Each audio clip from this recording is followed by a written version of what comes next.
Hi guys, welcome back to the channel. In today's video we're going to be going over the Riot blockchain and other crypto mining companies earning money throughout this Texas heatwave. So the headline here is Riot blockchain earned $9.5 million for not mining during Texas heatwave. There is a video about it, I'll link the article in the description if you want to see the video, but it just says here that Bitcoin mining firm Riot blockchain mined 318 Bitcoins in July, 28% fewer than last July, as it shut some operations to accommodate the high energy demand during the heatwave in Texas. The miners gained 9.5 million in power credits and other benefits from the curtailment. Riot blockchain's vice president of capital markets discussed the state of mining industry and potential impacts of upcoming Ethereum merge on the sector. So if you didn't know, around a month ago there was a heatwave in Texas, or I think it was around 3 weeks ago, and basically all the Bitcoin mining companies that are in Texas had to shut down. Now the reason for this is because they opened up more power for other users to, use aircon and run these primary industries in Texas that require a lot of energy, processes and stuff like that. And obviously Bitcoin mining isn't an essential process. So what the energy company did is they paid all these Bitcoin miners to shut down. And obviously, as we've seen here on the headline, they earned 9.5 million from this. So they earned 9.5 million in energy credits. So if you didn't know what that is, it's when you turn off your energy and basically the government or the state will pay you for what you haven't used. And this is obviously a good incentive for people to shut down. And I believe that they actually made more money turning off their mining rigs than they did whilst mining. In terms of last month, they probably earned around, 8 million mining Bitcoin, but now they've earned 9.5 million by turning them off and the power grid is actually paying them.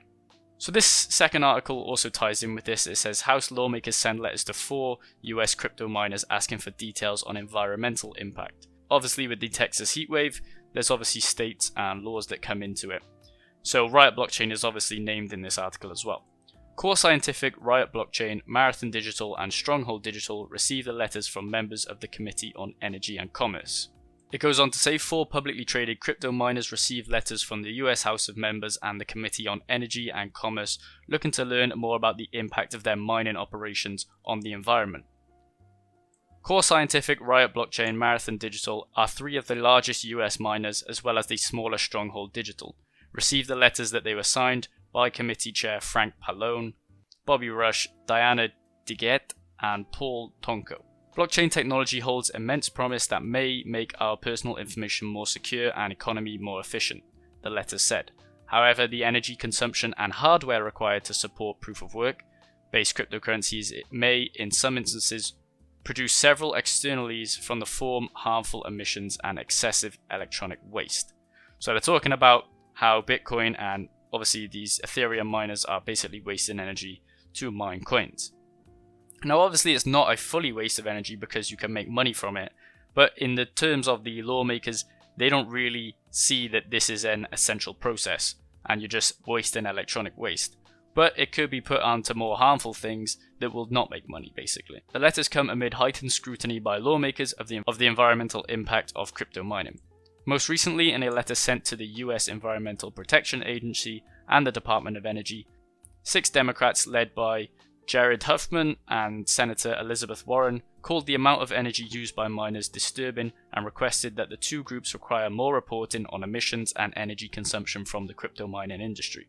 Obviously, we've seen the amount of actual energy that crypto mining takes up. It's about the size of a country, the size of Norway, I believe, something like that. That is the energy consumption across the world, that is, not just in Texas. The latest letters acknowledge that some miners are mitigating their need for excess amounts of energy by investing in renewable sources of power. However, they argued that some of the largest crypto mining companies in the country are still primarily relying on the electrical grid for their power, which can increase peak demand and potentially incentivize new fossil fuel generators.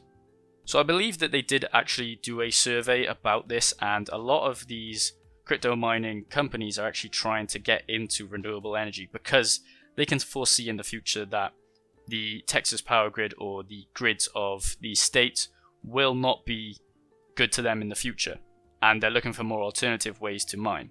Obviously, we've seen Elon Musk trying to build his solar-powered Bitcoin mining farm, and that's great, but we need these bigger miners to come in and say, look, we're going to switch to maybe 50% renewable and then 50% not renewable.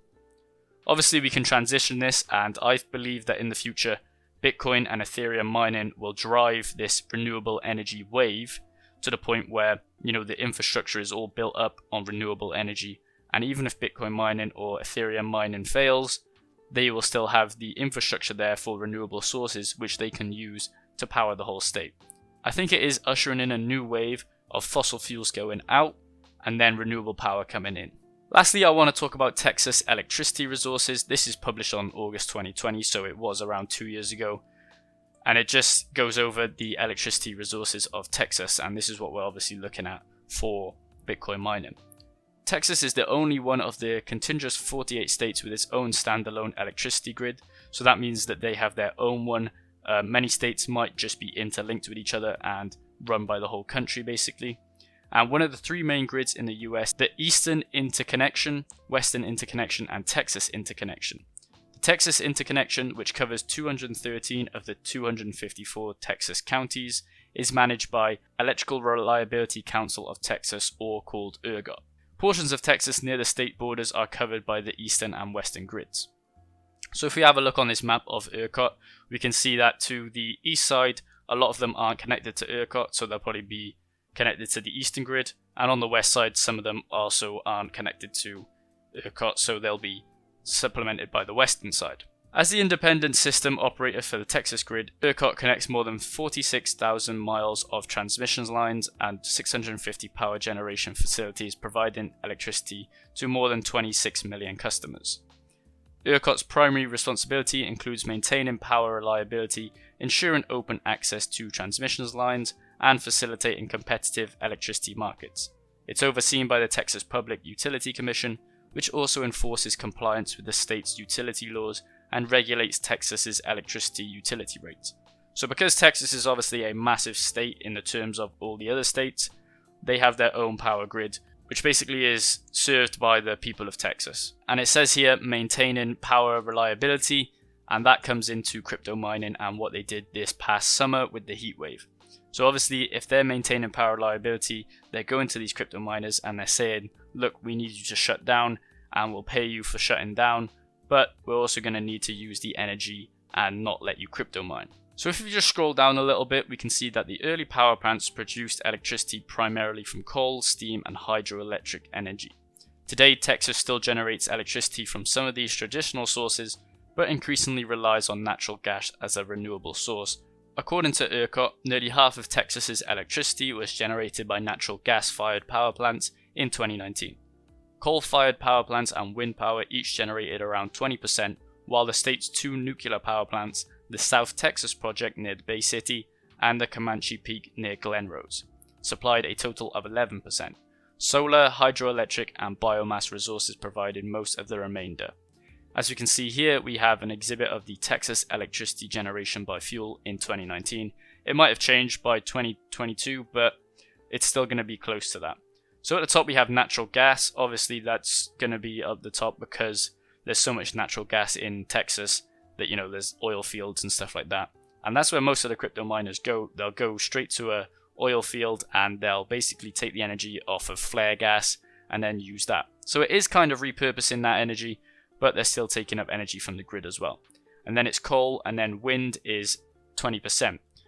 So we're also looking at renewability. Obviously nuclear is considered renewable because you can renew the nuclear rods in the generators. But I believe that countries tend to stay away from nuclear. I don't really know why, because it is probably one of the most efficient energy sources that we have created basically. And wind is obviously 20%. So we're looking at around 35% of it is going to be renewable. So far that's good, but we still need to get that natural gas downwards so that we can bring in these renewable energy sources. And I think that crypto mining is going to usher in that, as I said. And then if you look at Exhibit 3, ERCOT's predicted generating capacity, peak loads and reserves from 2020 to 2025. So these are just, anticipations of what we're going to see. And obviously we're in 2022, so it says current and planned resources is 93,000 megawatts, and the peak load forecast is 80,000 megawatts. So they still have a little room to work with. I believe that these crypto mining farms made up a lot of the megawatts, and they had to obviously be taken off. So to free up this peak load forecast. Obviously they had a larger peak load because of the heat wave that came in, but they still had a lot of free electricity to use. It then just goes on to say about renewable energy in Texas and a lot of that. It finishes out the article. I'll leave links to the articles if you want to check the whole thing, because there is a lot more in there that you can read. For now, that's just my opinion on Riot blockchain and all of these crypto miners in the Texas area. Hopefully you guys enjoyed the video. Please like and subscribe to the channel, and as I said, I'll leave links to articles in the description below.